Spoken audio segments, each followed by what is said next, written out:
जल्द ही हम वुमेन को भी इंडियन एयरफोर्स में लाएंगे। लॉन्ग पेंडिंग रिक्वायरमेंट है।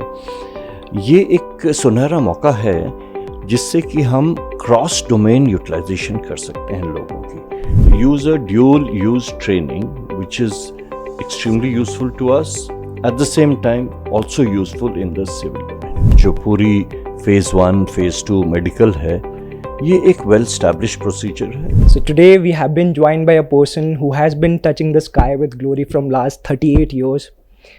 He has flown various fighter and trainer aircrafts, and presently he is the air in charge personnel, Air Marshal Suraj Kumar Jha with us.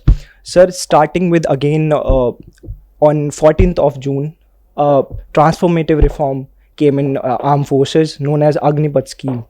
I want to particularly talk about the post avenues of Agniveers. What will be their future after the 4 years, and if they'll be sent back to the society, what are the avenues you want to tell us that they'll be involved in? In the Air Force, we have decided to call our Agniveer as Agniveer Vayu. Air Force is one arm of the armed forces that covers a very wide spectrum. You know, we have the cutting edge technology aircraft. We also operate in radars, in the missile systems. We also have our own accounting branch. We have logistics. We have operational support branches. So it covers a very wide range of people. This also implies that the Agniveer Vayu, who will be deployed in their field of work, will gain different kind of expertise based on their initial entry-level qualification and also their other skills that we will map and examine. They will be allotted their field of work. And in their respective field of work, we will progressively keep taking them to a higher level, aligned at all times with our requirement as well as that of the civil sector. Just to give an example, let's say somebody gets a logistics, supply chain management, the warehouse management, storage of perishable, non-perishable items, storage of high-value items, the receipt and dispatch, packaging. You know, now we have the most modern technology of packaging where very fragile or very highly sensitive items have to be transported from one place to another, and that requires a special kind of packaging. All these training will be imparted. And just imagine somebody with this kind of training and with nationally recognized credit and certificates would be somebody most wanted in the logistics domain. The same will happen to the accounts guy, the same, those who get to work on the aircraft. We will align them to the requirements of the industry, to the requirements of MRO sector, to the requirements of airline industry, because each one of them also maintain aircraft and we also maintain aircraft. Okay, so that is our plan. It's a work in progress. Various teams are at this moment talking to different agencies as to how to align our requirements with their requirements, and we are implementing a dual use training concept. Like you have heard about the dual use equipment, which can be used both in military and civil. So we will use a dual use training, which is extremely useful to us, at the same time also useful in the civil domain. Sir, as you have talked about, there are many sophisticated technology is present right now in the modern Indian Air Force. Sir, again, the training period of Agniveers is 6 months, and after 6 months they'll be deployed in various stations. They'll be in 3.5 OJT, that is on the job training. How you are planning to equip Agniveer with all this modern technology, and what will be the process of their training? Very good question. You know, there seems to be a misconception or misperception that the training finishes at 6 months. That's not true. The 6 months is the initial training. We are following it up with a 2 to 4 week training on his field of work. And depending upon the uptake of an individual and his initiative, Every 6 months to 1 year, he will have the next higher level training module available to him, which we intend to conduct through a hybrid module, which is online plus offline and some hands-on experience, which means we are progressively taking him to higher skill grade, and this shall continue at least up to 3.5 to quarter to 4 years. Sir अभी notification भी जारी हो गया है, जो अभी registration start हो जाएगा फ्रॉम द 24th जुलाई में स्टार एग्ज़ाम है, that is schedule airman recruitment. उससे रिलेटेड आप अगर कुछ बता पाएँ, कितना क्या प्रोसेस होगा, जो कैंडिडेट्स हैं जो सीख कर रहे हैं इंडियन एयरफोर्स में आने के लिए, कैसे वो प्रिपेयर करें और कैसे उनका ये पूरा प्रोसेस में वो इनरोल कर सकते हैं? देखिए, जो हमारा स्टार एग्ज़ाम या जो पूरी फ़ेज़ 1 फ़ेज़ 2 मेडिकल है, ये एक वेल स्टैब्लिश प्रोसीजर है। इसके विषय में बहुत इन्फॉर्मेशन अवेलेबल है पब्लिक ओपन डोमेन पे, और हमारी जो अपनी साइट्स हैं उस पर भी पूरी इन्फॉर्मेशन दी हुई है। 3 तरह के एग्ज़ाम होंगे एक साथ, 3 कैटेगरी के, डिपेंडिंग अपॉन जो एंट्री लेवल क्वालिफिकेशन है। जो साइंस स्ट्रीम के बच्चे हैं जिन्होंने मैथ्स, फिज़िक्स और इंग्लिश लिया हुआ है, उनके लिए एक साइंस सब्जेक्ट्स वाला पेपर है जिसमें मैथ्स है, फिज़िक्स है और इंग्लिश है।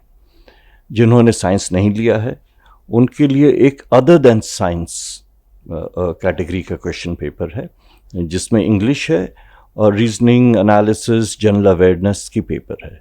और कुछ हैं जो दोनों अटेम्प्ट करेंगे अपनी मर्ज़ी से, और ये चॉइस उनको दिया जाएगा अपने रजिस्ट्रेशन के टाइम में।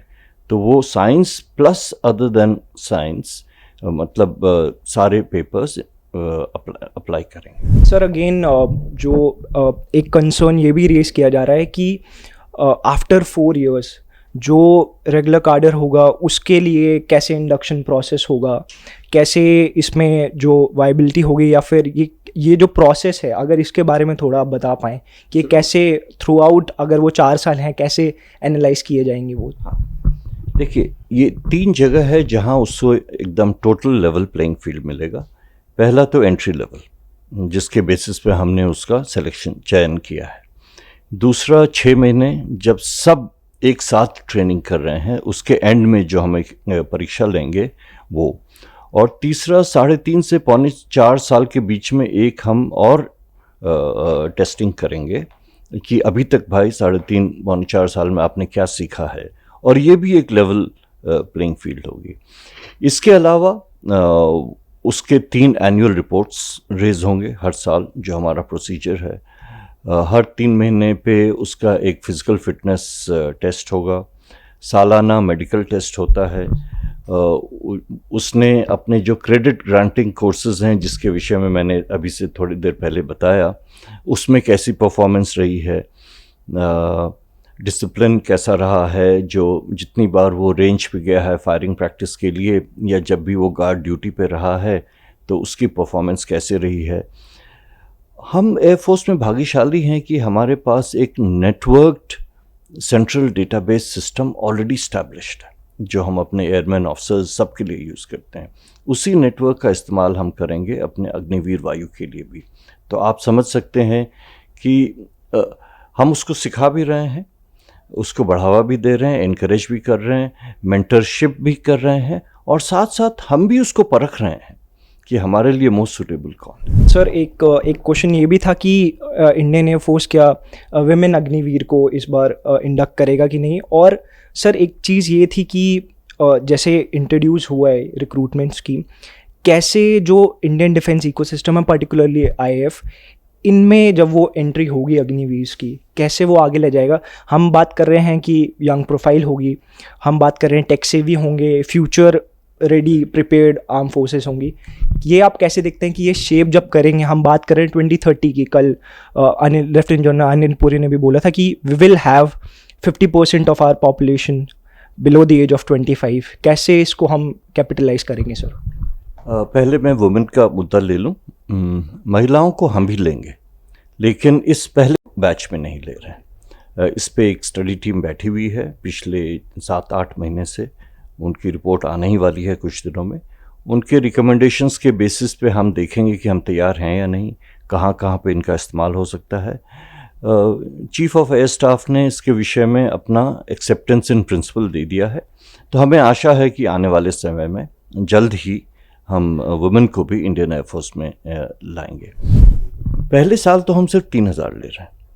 3,000 हमारे पूरे स्ट्रेंथ का सिर्फ 2%, ओके। और 4 साल के बाद ये बढ़ के 10% हो जाएगा।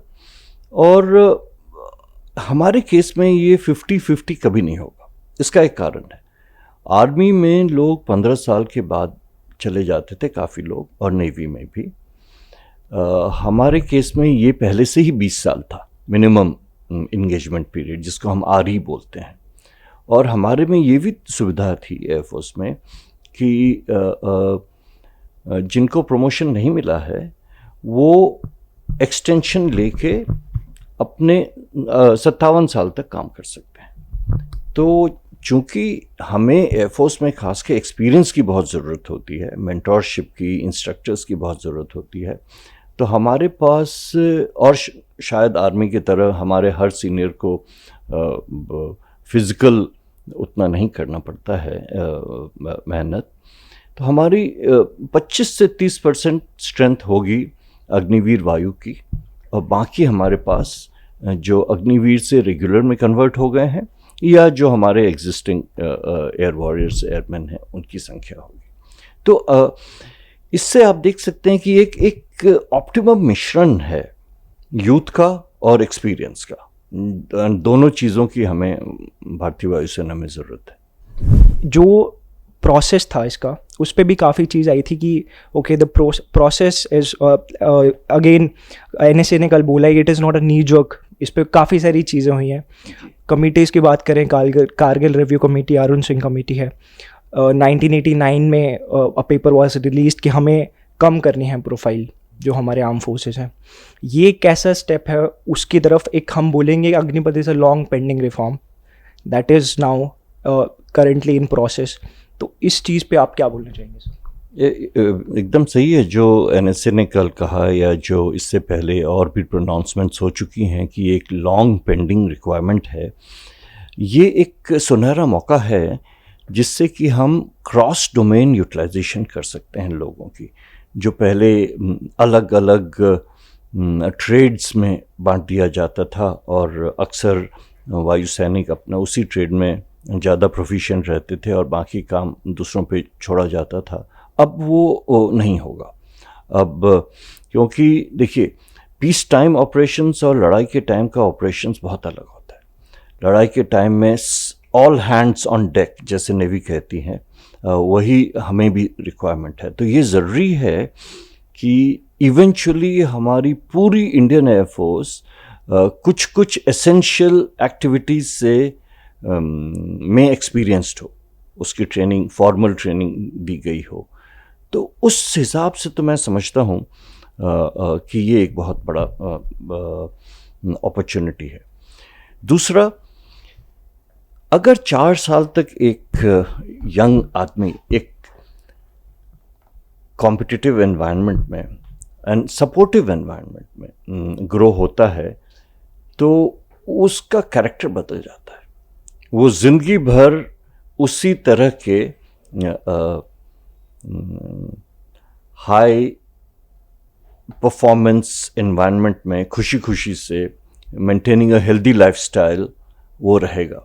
और इसमें कोई शक नहीं कि ये मेरे एयरफोर्स के लिए, हमारे एयरफोर्स के लिए बहुत ही लाभदायक सिद्ध हो।